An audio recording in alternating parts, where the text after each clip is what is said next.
بسم اللہ الرحمن الرحیم۔ علامہ سہیلی فرماتے ہیں کہ نبی کریم صلی اللہ علیہ وسلم کی مہر ختم نبوت کندھے کی ختم ہونے کی جگہ اس لیے تھی کہ آپ شیطان کی وسوسے سے معصوم ہیں، اسی جگہ سے شیطان انسانوں کو وسوسہ میں ڈالتا ہے۔ حضرت یحییٰ بن ابی کثیر سے روایت کرتے ہیں، وہ فرماتے ہیں کہ انسان کی سینہ دل میں وساوس کا ایک دروازہ ہے جس سے شیطان وسوسہ ڈالتا ہے۔ حضرت ابو الجوزا سے روایت کرتے ہیں، وہ فرماتے ہیں شیطان انسان کے دل کے ساتھ چمٹا رہتا ہے جس کی وجہ سے انسان اللہ تعالیٰ کا ذکر نہیں کر پاتا۔ کیا تم نہیں دیکھتے کہ انسان بازاروں اور مجالس میں سارا دن گزار دیتا ہے اور اللہ کو یاد نہیں کرتا، مگر حلف اٹھاتے وقت اس ذات کی قسم جس کی قبضہ قدرت میں میری جان ہے، لا الہ الا اللہ کے سوا شیطان کو کوئی چیز دل سے دفع نہیں کر سکتی۔ پھر انہوں نے یہ آیت تلاوت کی، وَإِذَا ذَكَرْتَ رَبَّكَ فِي الْقُرْآنِ وَحْدَهُ وَلَّوْا عَلَىٰ أَدْبَارِهِمْ نُفُورًا۔ اور جب تم قرآن میں اپنے اکیلے رب کی یاد کرتے ہو تو وہ شیاطین پیٹ پھیر کر بھاگتے ہیں۔ حضرت عبداللہ بن زید بن عاصم سے روایت کی کہ صحابہ کرام نے رسول کریم صلی اللہ علیہ وسلم سے اپنے اس وسوسے کے متعلق پوچھا جو ہم میں سے کوئی اپنے اندر پاتا ہے۔ اس کے بیان کرنے سے بہتر ہے کہ وہ شخص ثریا ستارے سے گر پڑے۔ تو رسول اکرم صلی اللہ علیہ وسلم نے ارشاد فرمایا، یہ خالص ایمان کی دلیل ہے، اس لیے کہ شیطان بندے کے پاس دوسرے اعمال کے ذریعے سے حملہ کرتا ہے، جب وہ اس سے محفوظ ہو جاتا ہے تو وہ دل پر حملہ کرتا ہے اور وسوسہ ڈالتا ہے۔ حضرت عبداللہ بن عمر رضی اللہ تعالیٰ عنہ سے روایت کرتے ہیں، وہ فرماتے ہیں کہ شیطان سب سے نچلی زمین 7ویں زمین میں قید ہے۔ جب وہ حرکت کرتا ہے تو زمین کے اوپر جن 2 یا 2 سے زائد آدمیوں کے درمیان لڑائی جھگڑے ہوتے ہیں، وہ اسی حرکت کی وجہ سے ہوتے ہیں۔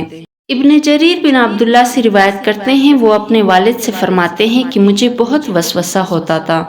میں نے حضرت اعلیٰ بن زیاد سے کہا تو انہوں نے فرمایا، اے بھتیجے، اس کی مثال چوروں جیسی ہے۔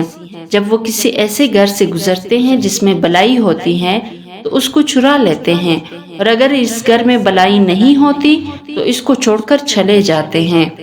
ام المؤمنین حضرت عائشہ رضی اللہ تعالیٰ عنہا سے روایت کرتے ہیں، فرماتی ہیں کہ صحابہ کرام نے رسول اکرم صلی اللہ علیہ وسلم کی خدمت میں وسوسہ کی شکایت کی اور عرض کیا، یا رسول اللہ، ہم دلوں میں ایسے خیالات پاتے ہیں کہ ہم میں سے ہر ایک آسمان سے گر پڑنے کو اسے زبان پر لانے سے زیادہ محبوب سمجھتا ہے۔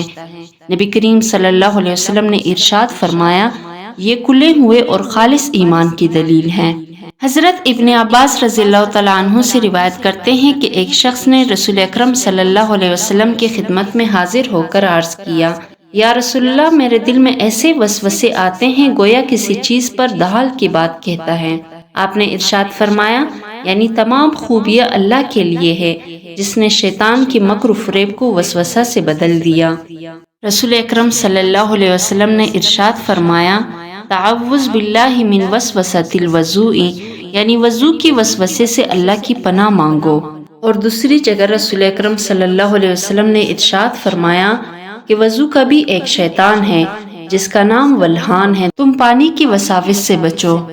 ابن ابی دنیا حضرت حسن بصری سے روایت کرتے ہیں، وہ فرماتے ہیں کہ وضو کے شیطان کا نام ولہان ہے، یہ وضو میں لوگوں کا مذاق اڑاتا ہے۔ حضرت طاؤس فرماتے ہیں کہ یہ تمام شیطانوں سے زیادہ سخت طاقتور ہے۔ اور حضرت ابراہیم تیمی سے روایت کرتے ہیں، وہ فرماتے ہیں کہ وسوسے کی ابتدا وضو سے ہوتی ہے۔ حضرت عبداللہ بن مغفل رضی اللہ تعالیٰ عنہ سے روایت کرتے ہیں کہ رسول اکرم صلی اللہ علیہ وسلم نے ارشاد فرمایا کہ تم میں سے کوئی بھی غسل خانے میں ہرگز پیشاب نہ کرے، اس لیے کہ عام طور پر وسوسے کی بیماری اسی سے پیدا ہوتی ہے۔ حضرت عثمان بن ابی العاص سے روایت کرتے ہیں، وہ فرماتے ہیں کہ میں نے ایک مرتبہ رسول اکرم صلی اللہ علیہ وسلم کی خدمت میں عرض کیا، یا رسول اللہ، شیطان میرے اور میرے نماز اور تلاوت کے درمیان حائل ہو جاتا ہے اور مجھے شبہ میں ڈال دیتا ہے۔ رسول اکرم صلی اللہ علیہ وسلم نے ارشاد فرمایا، اس شیطان کو خنزب کہا جاتا ہے، لہٰذا جب کبھی تم اپنے دل میں کوئی وسوسہ محسوس کرو تو اس سے اللہ کی پناہ مانگو۔ اور بائیں طرف 3 بار دھتکارو۔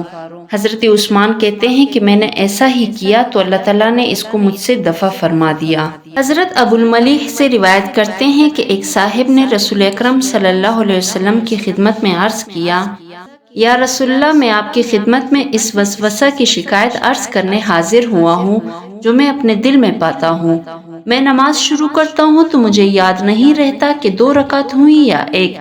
تو رسول اکرم صلی اللہ علیہ وسلم نے ارشاد فرمایا، یعنی جب تمہیں یہ صورت پیش آئے تو نماز سے پہلے اپنے سیدھے ہاتھ کی شہادت کی انگلی اٹھا کر اپنے الٹے ران میں چھپا دو اور بسم اللہ پڑھو، اس لیے کہ یہ کلمہ شیطان کے لیے چھری ہے۔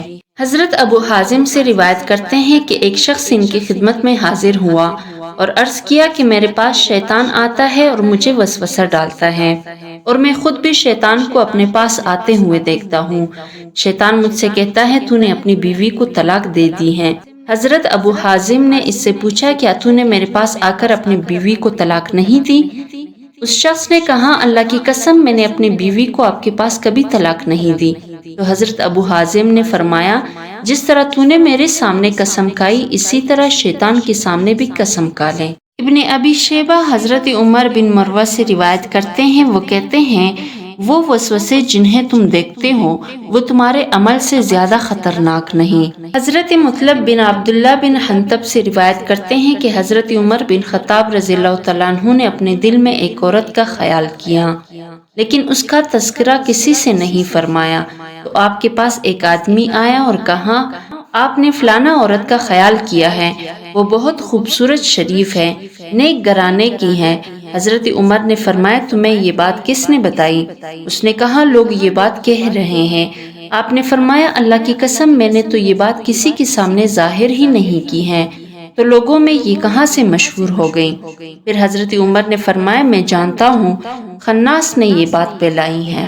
حضرت ابو الجوزہ سے روایت کرتے ہیں، وہ فرماتے ہیں کہ میں نے اپنی بیوی کو طلاق دے دی اور اپنے دل میں ارادہ کیا کہ جمعے کے دن میں اسے رجوع کر لوں گا، اور میں نے اس بات کی کسی کو اطلاع نہ دی۔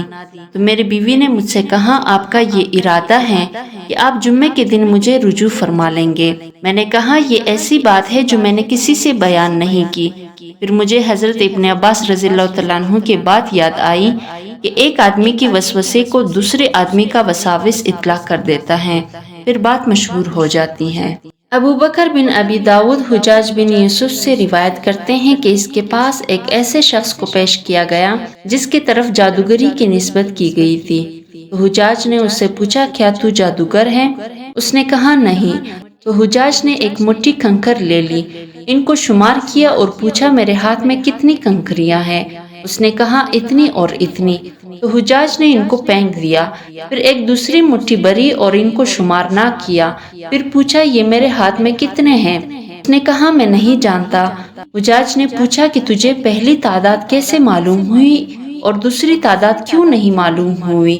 تو اس نے کہا، ان کی تعداد آپ جانتے تھے تو آپ کے وساوس کو علم ہو گیا، پھر آپ کے وساوس نے میرے وساوس کو بتا دیا، اور یہ دوسری مٹھی کی تعداد آپ کو نہیں معلوم تھی تو آپ کے وساوس کو بھی اس کا علم نہ ہوا، اس لیے اس نے میرے وساوس کو خبر نہیں دی، تو مجھے بھی اس کا علم نہ ہو سکا۔